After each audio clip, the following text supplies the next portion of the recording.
Bom, pessoal, aqui temos a 10ª questão. Aqui eu coloquei nesse sentido aqui, ó.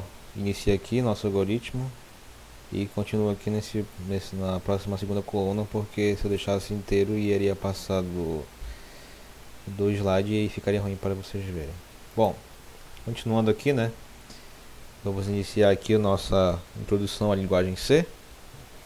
Vai ser breve, porque vai ser bastante teoria novamente, né? Porque a cada nova linguagem teremos que ver basicamente tudo de novo, né? Com relação a variáveis, declaração de variáveis, paradigma, sintaxe, todos esses detalhes. Né? Bom, você já tem a lógica, vocês sabem como o computador pensa, como vocês têm que resolver os problemas, né? Vocês têm que pensar bastante, têm que fazer uma análise do problema, senão corre o risco de acontecer aquilo que nós vimos lá na nona questão, se eu não me engano, na qual eu comecei com uma ferramenta, eu vi que não ia dar certo, mas eu continuei só para mostrar onde daria, né? E vimos que não era possível, né? Bom, era possível, mas teríamos que arrumar bastante o código ali para poder fazer com que nós alcançássemos o objetivo do problema. Então eu inicializei lá, depois nós corrigimos e fizemos da forma certa e conseguimos alcançar o objetivo. Bom, continuando aqui, vamos fazer uma introdução aqui à linguagem C. Bom, vai ser bastante texto agora, pessoal, porque não tem outra forma, né? Não tem muitas figuras para exemplificar, mas o C é uma linguagem de propósito geral, sendo adequado à programação estruturada. Mas o que é programação estruturada, pessoal? Bom, é um dos paradigmas aqui que nós veremos bastante, né? Programação estruturada é um padrão ou paradigma, né? Como eu falei lá anteriormente, é padrão ou paradigma. Paradigma de programação é o padrão de programação que cada linguagem vai ter. Bom, é um padrão ou paradigma de engenharia de software com ênfase, senhores, em sequência, decisão, interação. Essas interações são subrirotinas, laços de repetição, condicionais e estruturas de blocos. Isso aqui tudo, pessoal, nós já vimos, né?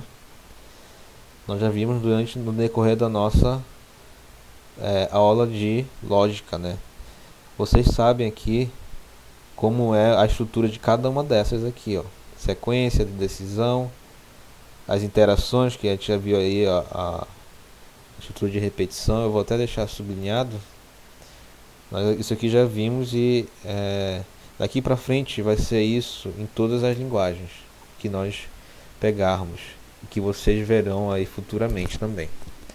Este paradigma é formado normalmente com código em um bloco, que foi o que nós vimos, né, durante esses exercícios aí. Eu confesso que são poucos exercícios, né?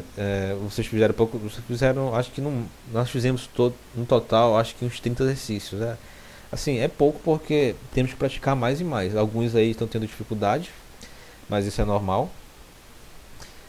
Mas o certo é fazermos mais exercícios, bastante exercício mesmo. Não tem o que fazer durante o final de semana, durante esse feriado, fazer exercício. Eu vou até passar mais uma avaliação e eu acho que vou fazer mais uma lista só para vocês também praticarem, né? Ficarem praticando no celular, no pseudocódigo ou no computador. Mas se não tiver, senhores, façam no papel mesmo, né? Como assim, pessoal? Vocês podem fazer o código, né, e fazer o teste, né? Dos métodos é o teste de mesa. O que é o teste de mesa? Bom, você faz que no computador faz, tenta compilar o que você fez, né? Como assim? Por exemplo, leia duas notas. A gente vai fazer aqui, a gente coloca no papel essas notas, né? E vai verificando o que ele vai fazer no decorrer do programa. Vamos fazer a substituições mesmo dos valores que nem nós fizemos lá no início do nosso curso, né? Foi por isso que nós fizemos aqueles exercícios todos lá para praticar como o computador pensa, substituindo valores, verificando valores lógicos, né? Lembram lá? dos primeiros exercícios eram bem simples, mas a gente vai usar bastante, né, quando for fazer teste de mesa. Teste de mesa é isso: você compilar, substituindo valores no papel e verificando se a lógica está correta. Bom, isso é importante. Até hoje eu faço isso com meus códigos. Quando eu não consigo entender, quando dá dando alguma coisa errada, a gente tem que fazer isso. Tem que entender o que a nossa lógica está querendo, o que a nossa lógica está fazendo, né? E corrigir, se necessário, os pontos. Beleza? Bom, continuando aqui. Bom, tá aqui, ó. Programação estruturada. Aqui, PE. Temos aqui, só para mostrar para os senhores, né, onde estamos mais ou menos. Mas aqui temos as estruturadas, né, as programações estruturadas, procedimentais, que aqui inclui o C, o Pascal. O que quer dizer procedimentais? São os códigos que nós fizemos também no Visual G, né? Elas têm aquela sequência lá, elas são estruturadas e são procedimentais, porque elas vão passo a passo. Elas não têm funções que coletam dados de outros lugares, no caso. Dentro de estruturadas tem as procedimentais, como eu falei antes. Dentro delas está o C, que nós veremos agora.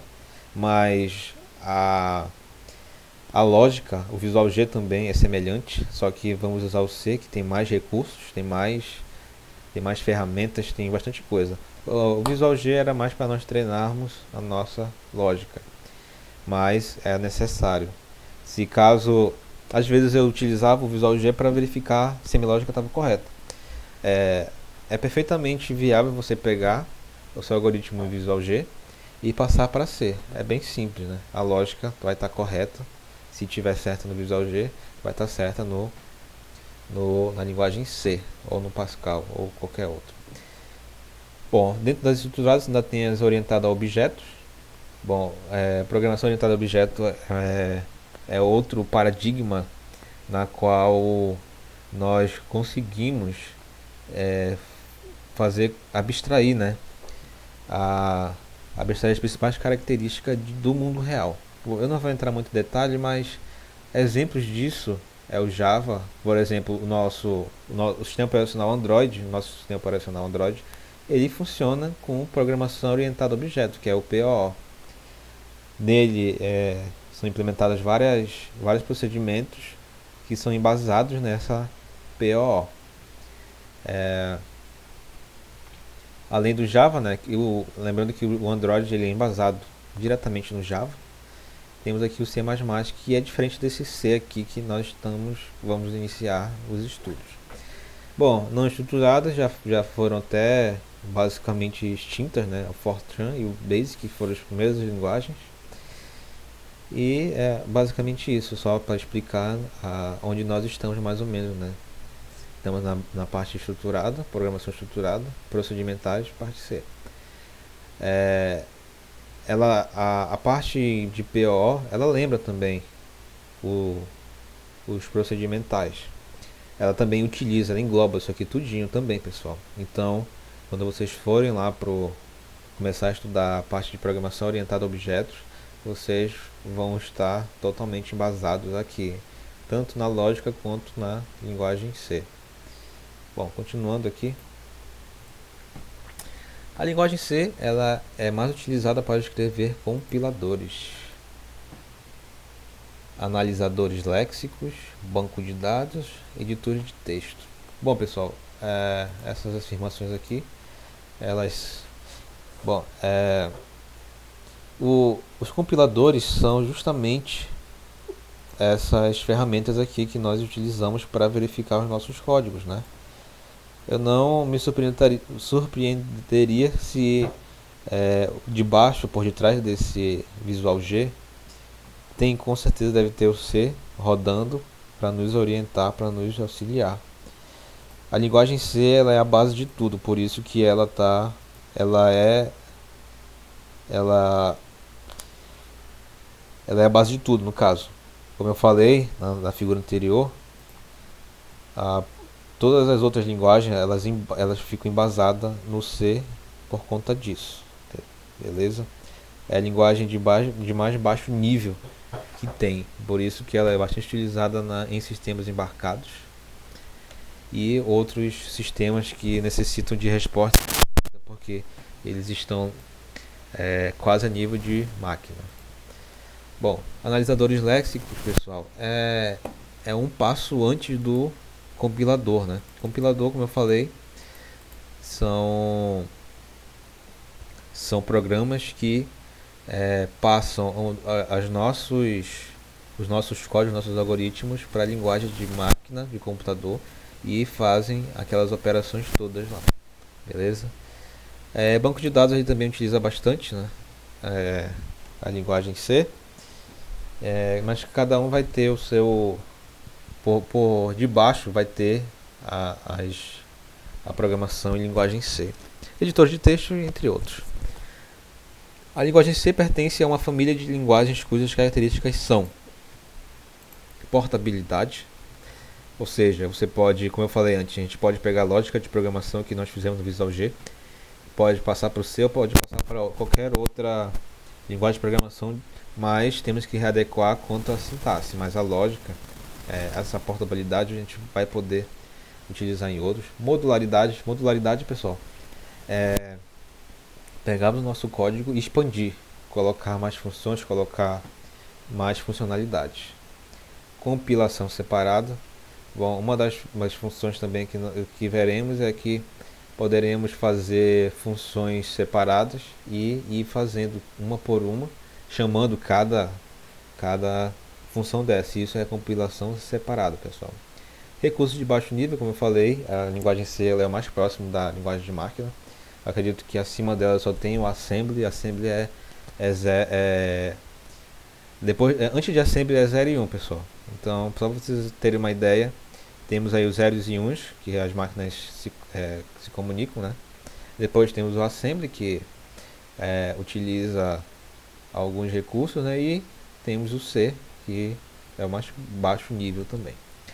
Geração de código eficiente, como eu falei, como ele está mais próximo do nível de máquina, ele não, vamos dizer assim, ele corta caminho, ele não perde tempo com algumas instruções necessárias para fazer alguns comandos. Confiabilidade, por conta disso, né? Ele é bastante confiável. Só vai acontecer alguma coisa se nós programadores errarmos, né? na lógica. Aí vai dar um problema que não será culpa, no caso do nosso compilador, do nosso C. Regularidade, né? Regularidade, ele é eficiente, né?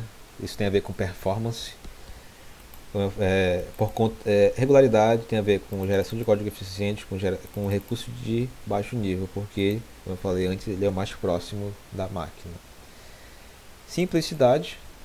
Bom, veremos lá quando você estiver estudando outras coisas, como Java, orientação a objetos, vocês vão ver que as coisas vão ser bem mais complexas. Não vai ser difícil, mas vai ser um pouco mais complexo, vai ter que prestar mais atenção, porque é fácil de se confundir lá por causa do novo paradigma, né? Desse novo paradigma.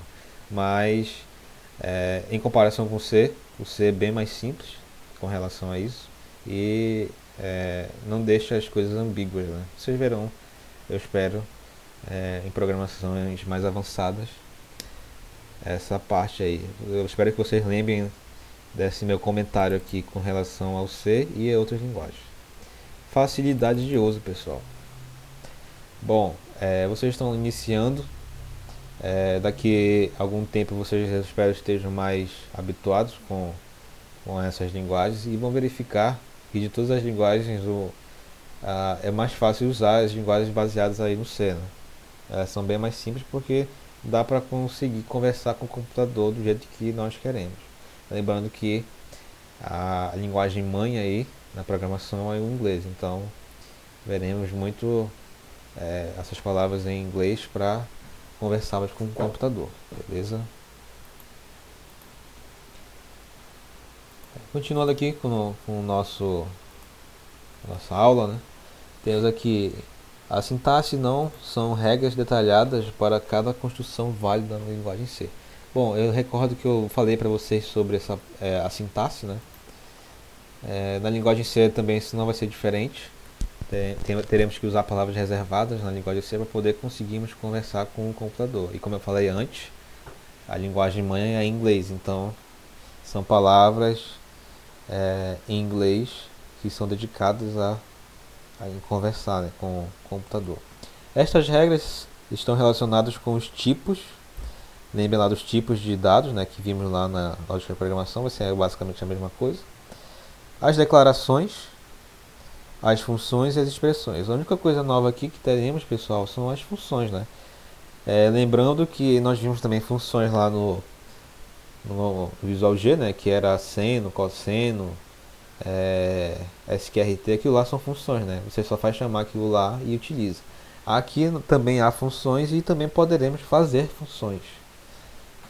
E as expressões, que são aqueles processamentos, as atribuições, né? Aqueles cálculos.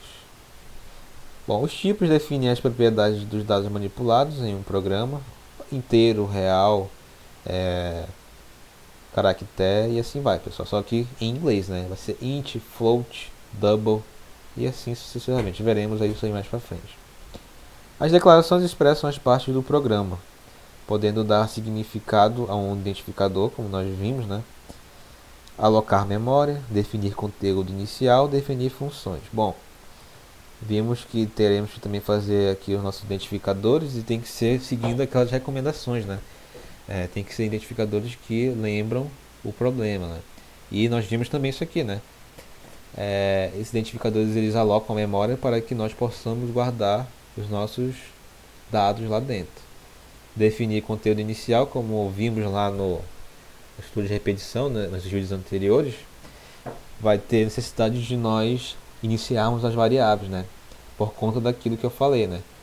Pode não iniciar a variável? Pode, mas ela pode dar errado, pode dar certo, assim como pode dar errado, porque vai ter nessa memória alocada talvez algum valor. Então teremos que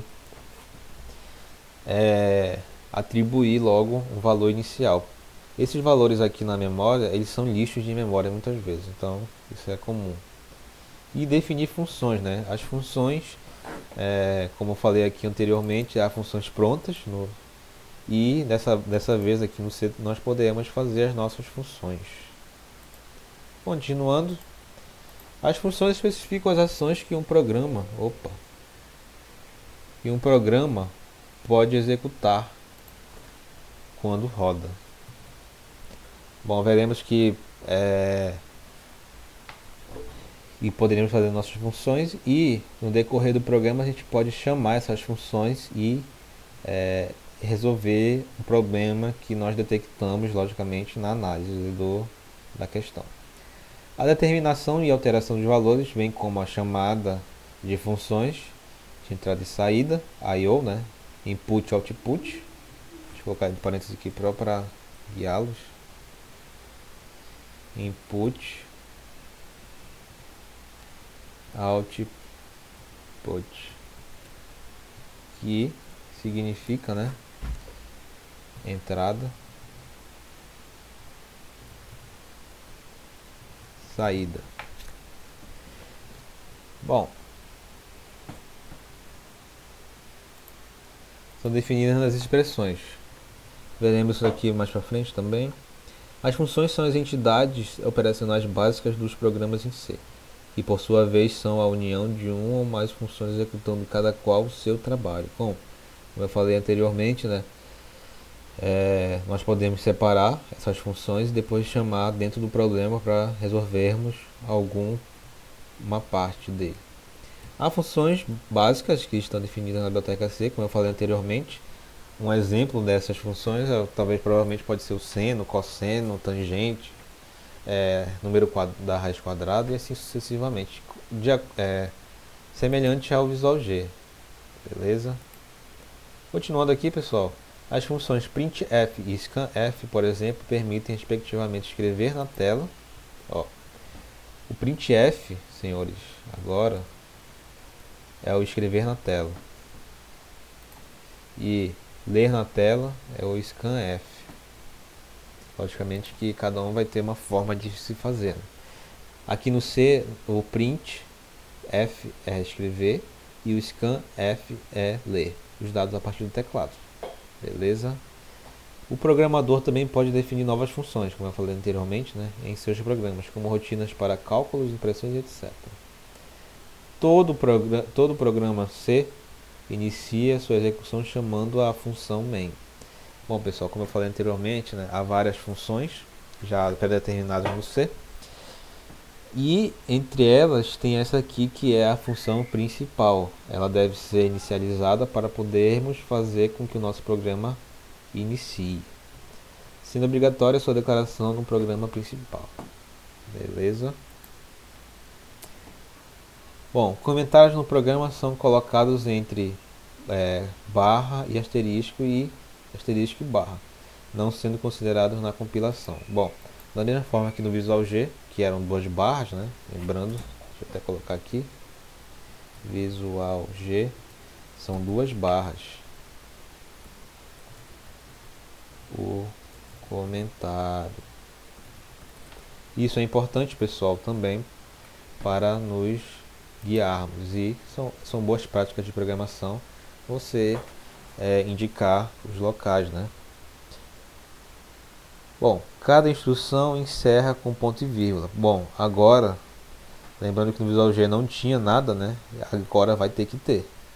E se não tiver ponto e vírgula vai dar erro. Da mesma forma, considerando lá, é a mesma coisa que o fim do algoritmo, pessoal. Se não tiver o fim do algoritmo lá no Visual G, o programa não se encerra porque ele não sabe onde vai parar.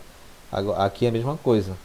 Ele vai ler o programa e quando terminar o trecho do programa vai ser indicado o fim dele com ponto e vírgula, que faz parte do comando. Bom, aqui nós temos um exemplo, pessoal.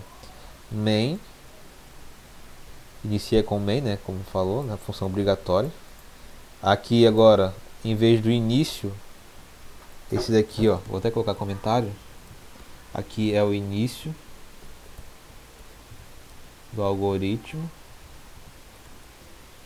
e aqui vai ser o fim algoritmo, só que indicado algoritmo,